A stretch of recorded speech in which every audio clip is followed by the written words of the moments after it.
At this point, we'll be having our last panel before we go into some prizes and appreciations.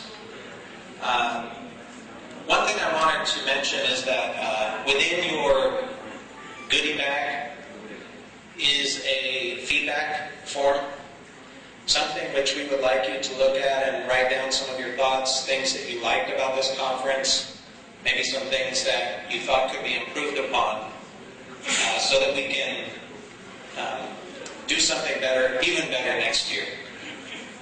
So please take some time. If you will, turn that in immediately outside the conference room there at the registration desk. There's a place to do that.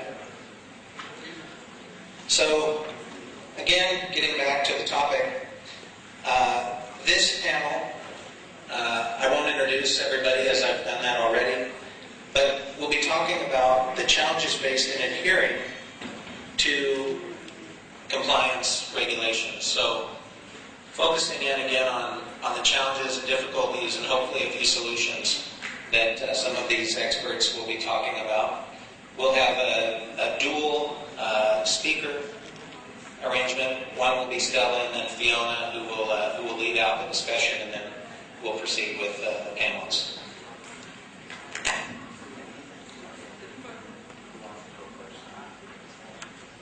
We had a tough challenge to get everybody here to sit here and listen to it again. Okay, the topic that I have chose to speak is challenges faced to adhere to these immigration compliances. Immigration to a foreign land is not as simple as it sounds. I think most of you agree to it, as it involves lengthy procedures from filing the visa application to submission of right kind of documentation until the person exits from that particular host country. Everything needs to be accurate and compliant according to the laws of their country. Else, every small mistake is only going to lead to delays in visas, rejections, and non-compliance. And if we do not do that, then we should not be coming back and saying, okay, my documents were accurate, but however, I did not get a visa. We should also ensure that we are compliant to every documentation that we are giving.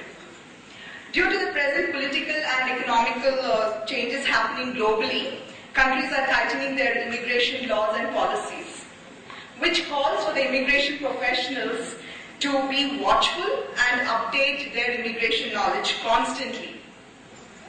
As we are aware of the fact that immigration activity starts and ends with compliance, I would like to take you through these challenges that we come across and also few tips to overcome them. Now, I just thought of having three stakeholders, that is, one is the business and the immigration team as such, and then the organization. The first challenge that anyone faces over here is faced by the immigration team member within an organization.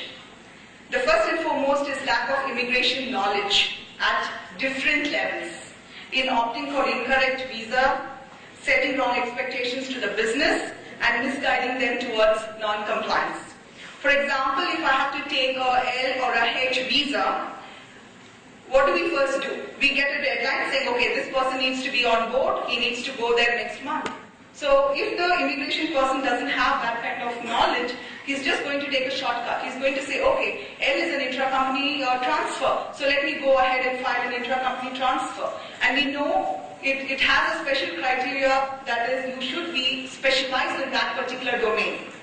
But how many of us over here literally look at it? We come to the forum, we hear about immigration compliances, but with the pressure that we get from the business, the critical questions they come up with, we say, okay, this is the deadline, I have around 30 visas to be filed within this week, so I don't even bother to look at the documentation. We just file it. But what happens? Either it will be land up in RFEs or in rejections of visas. But however, we don't stop at it. What do we do next? We go for a next application, which is our H application. And we are lucky if we are within that quota. Otherwise, again, we are gone. So even if you get all these, somehow the person manages to go on site, but at what cost? An incorrect visa application filed. Then at the port of entry is questioned, and that's it. Again leading to non-compliances. And have you ever thought why all this happens? And I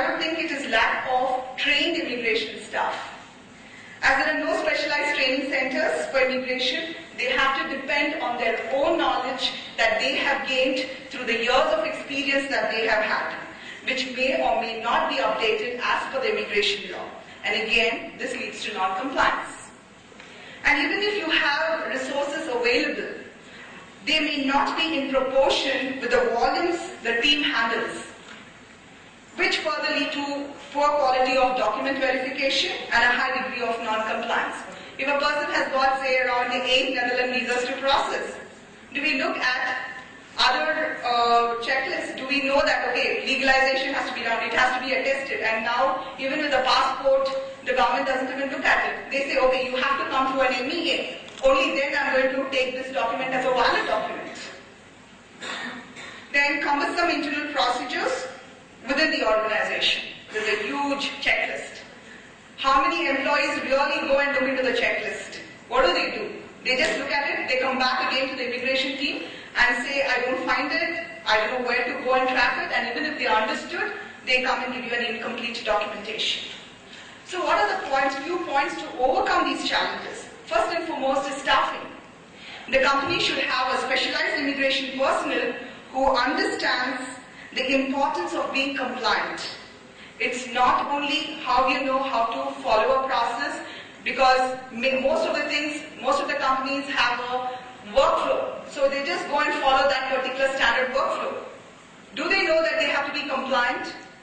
And also, immigration should be treated as a separate functional unit.